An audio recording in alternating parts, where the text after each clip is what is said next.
Hi everybody, I'm back, Yvonne with Western Star Art and Wear, and I'm going to read chapter 20. One night, Sweeten and I went with a couple of gals. Sweeten was with this particular one, and her friend sat with me for a while until they went over to another person's house.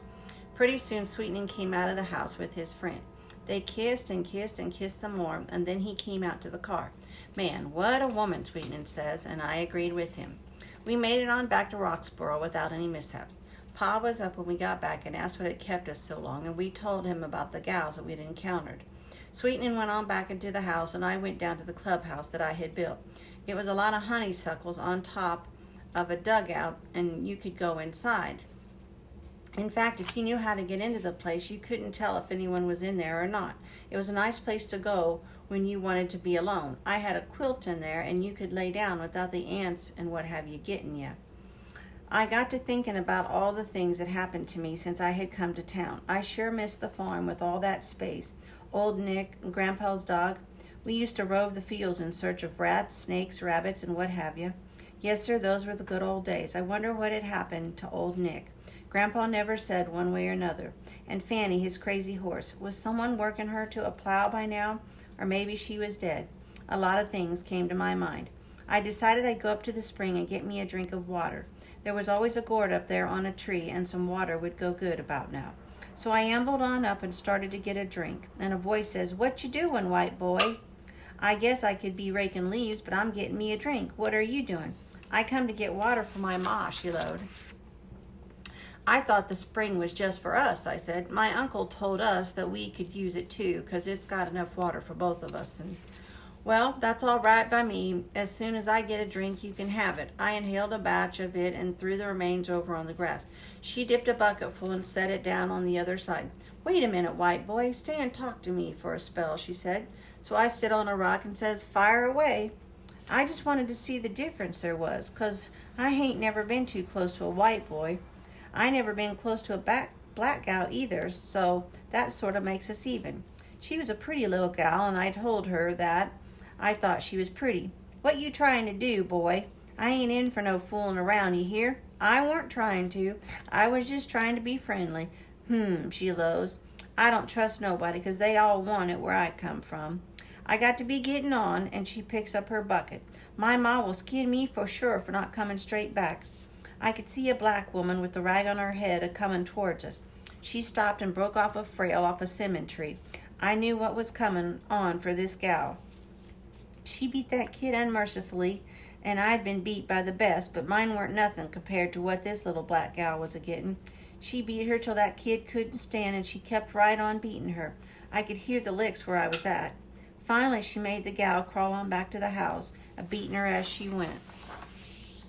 The thing that made it hurt most was when her ma pulled up her dress and knotted it in her back before she could beat her.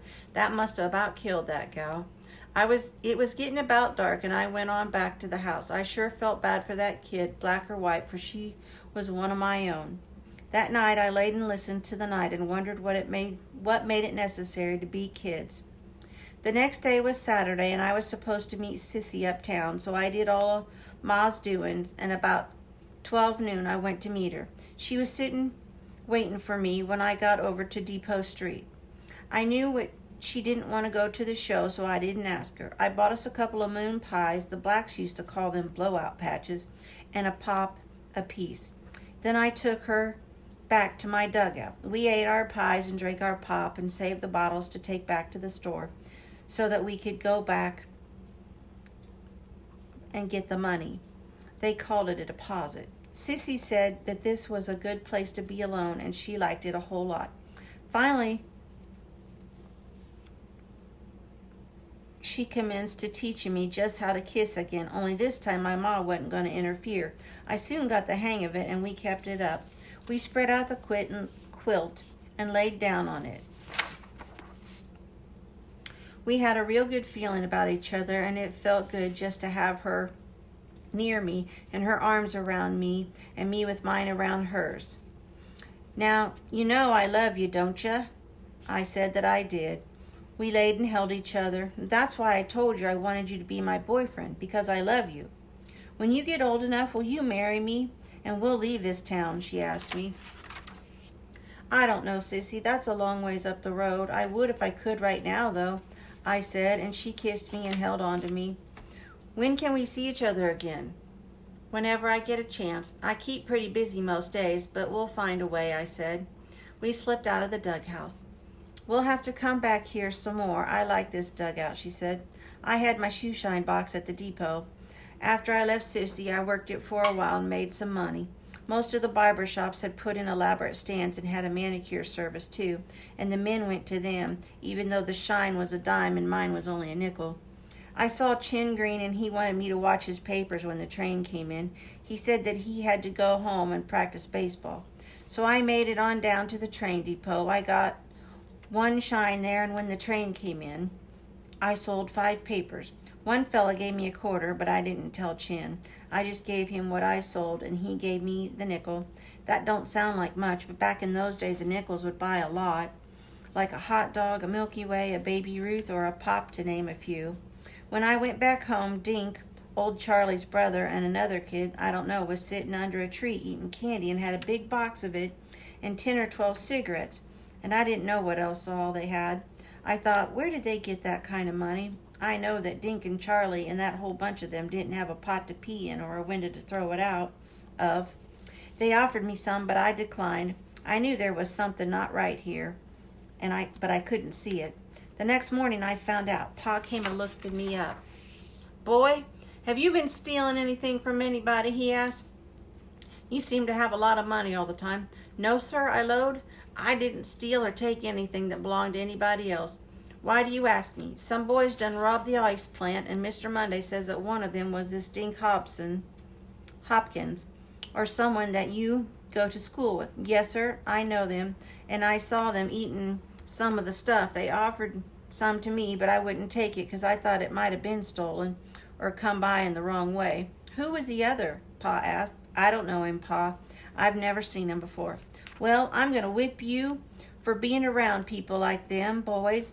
Then I'm going to take you to Mr. Monday and see if you was one of them boys that he's seen. So he took off his belt and beat me just on general principles. Then he marched me over to Mr. Monday's, the iceman, to let him see me. It was just up the creek and across a railroad. We got there in a hurry. This is my boy, Mr. Monday. Was he one of the boys that stole your money? Nope, that's not one of the boys, Mr. Monday said, after he looked me up and down. I know one of them, and his name is Dink Hopkins. He used to come around here and get a chip of ice or whatever fell off the rollers when I cut it. I've seen this kid around town every once in a while. He sells papers and shine shoes, too.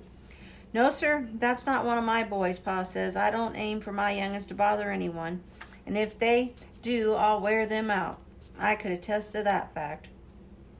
After that, he went on back home and left me over by the mill pond, which was a short piece from where we lived. He never said I'm sorry that I beat you or nothing. He just mumbled something about losing sleep. Some of us kids have been jumping in the trees like Tarzan in the movies. We had several trees that we had broken in pretty good, and I went over there and was practicing on a big old oak and having a blast. Bill Robertson came along, and we played a spell trying to see who could beat the other in jumping. A boy from over by the school came along and wanted to know if he could play. We told him, sure, come on up, but be sure you don't jump farther than you can reach, or you might fall and hurt yourself. He started out good and was having more fun than us, but he kept jumping farther each time. We told him to be careful, he'd fall and hits a long way to the ground, but he didn't pay us no mind and kept up the long jumps. Then he missed a jump and fell about 15 feet to the ground. It knocked him out and broke his arm in 2 places. Bill and me got down out of the tree and tried to bring him to. I went down to the creek and got a can of water and wet his face, and seems to he came around. Soon as he came to, he commenced a hollering and a moaning. Bill and me got one on each side of him and helped him home. As soon as he got in the yard, his ma started in on us for letting him jump and play in the trees. Why, ma'am, I lowed, I didn't have anything to do with it. I told him 6 times to be careful, and he wouldn't listen. Well, if he hadn't been playing with you boys rough, he wouldn't have broke his arm. She didn't thank us or nothing for bringing him home. You never know about people, seems as how. After that, Bill went home, and I went down by the mill pond to watch the ducks swim on the pond, or septic tank, that is.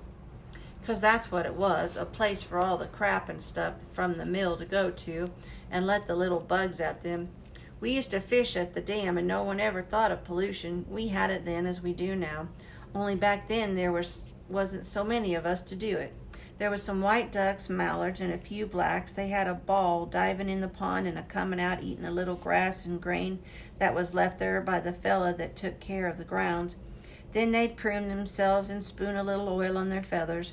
I was sitting there enjoying the sight as Mary Sue Walker came by.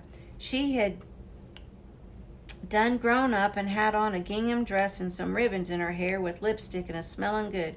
She'd really grown up to be a real pretty girl. I heard her pa had died some time back, and that had been the mill's fault, and that they'd given some money to the widow and the young'uns. Well, hi, Skeeter. How in the world are you? It's been a long time, hasn't it? She asked. Yes, it sure has. I missed the ones that went away to the other schools, and I'm sure glad that you came by, I said. She was real close, and I could smell the woman smell of her, and she put her arms around me and squeezed me to her. It felt real good. What you doing? She asked. Oh, I shine shoes, run a few errands, and sell some papers, whatever comes to hand, I lowed. How about you? Well, I'm in the 9th grade at a school uptown, and I work in the dime store. Sometimes I help my ma with the kids and so forth. I've been going with the boy, and he wants us to run off and get married, but I don't know about that. I got hard times at home, but who knows what it'll be when I get married.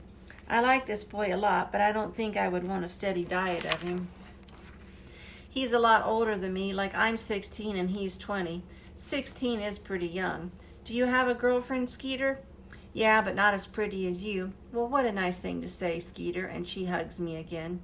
I've been going with Sissy Scarborough, but I'm not old enough to be too serious. She's a little older than me, but we get along pretty well. Oh, yeah?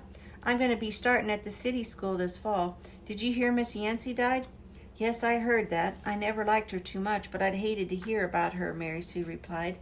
We sat and chewed the fat for a while longer. Then we got up and began to depart from each other. Come and see me sometime, Skeeter, she said, and she turned to leave for work. I work up at the Roses 5 and dime in the evening. I'll do that, and maybe I'll see you at school in the fall. That's only around the corner, you know. Then I headed on back to my dugout and sat and had a little rest and thought of what I'd like to be someday. And that was the end of chapter 20. I hope you guys have a nice evening, and I will try to be back on tomorrow. Bye.